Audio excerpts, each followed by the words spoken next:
Wait lang ko. Kasi tumawag to eh. Sa Terra Firma sa Valientes.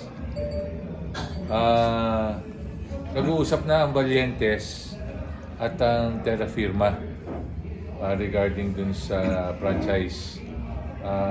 Kinuusap ko na rin si Junie Navarro, hinihingan ko rin ng mga requirements.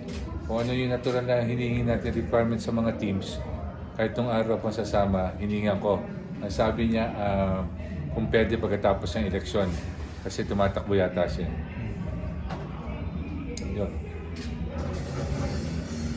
Okay? Na-discuss pa sa board na yan. Okay. Hindi. Yun ang isa nagbigay ng letter of intent. Alam na ng board yun. Okay. So siya yung isa sa naman nagbigay ng letter of intent. Pumatabot ako yung UCI, sinabi. O din, kausap ko naman, tingnan mo natin, sila rin nabigay ng letter of intent. For Terra Firma. Wala naman. Wala. Basta letter of intent, gusto na sumali.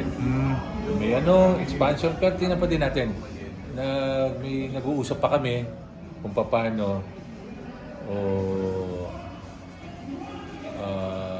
hindi ko nga alam kung gusto na rin nila pasabi yun pero nagbigay sila ng letter of intent.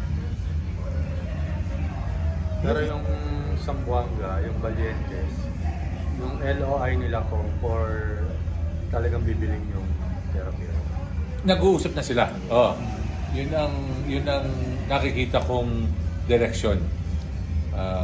Terra Firma ng Valientes. Kung before ba si Valientes din paparamdam na rin na gustong ano?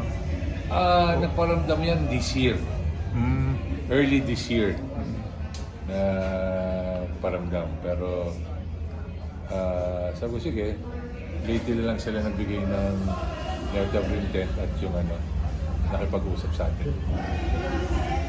Kung hindi anong brand ang dadali ng Valientes? Hindi ko alam, meron naman silang meron silang, kung hindi nagkakabali, meron silang mga manpower na hindi. Manpower.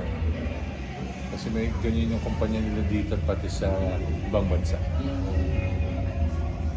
May parang sense of familiarity na rin ba with Valientes kasi alam ko nag-compete din sila sa PX3 nung first season. Oo, tama.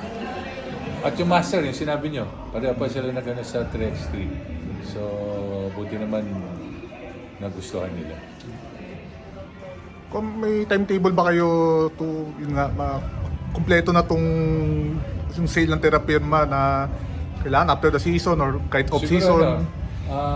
Yung Terra Firma, inaano natin na sana makasali sa 50th. Sa 50th natin. Yung bagong. If ever. Oo, yung Valientes pala. Sorry. Yung Valientes sana makasama sa... Kasi nag-uusap na sila, may talks na sila eh. Alam ko, medyo nagkakasundo na sila eh. Yun lang sa akin. Yung sa Master Sardines, din natin madami pang inaano namin eh. Kasi meron din silang mga kumpanya na gustong ipasok. Kung okay lang itanong, medyo may confidence ko on your part na pag-push through na to kasi alam naman natin nag-fall through yung Tingnan natin kasi yung nakaraan eh, di ba? Tingnan natin hanggang wala pang binibigay sa atin ng mga requirements natin, lalo sa financials at board approval.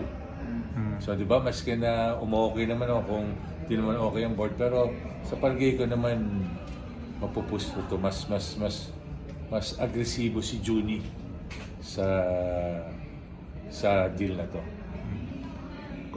Kung si Star Wars ba, out of the picture ba talaga o... Out of the picture na. Wala na talaga. Wala na Kahit talaga. in the future, kung Tingnan natin kung in the future, babalik, depende ulit sa board, depende din sa...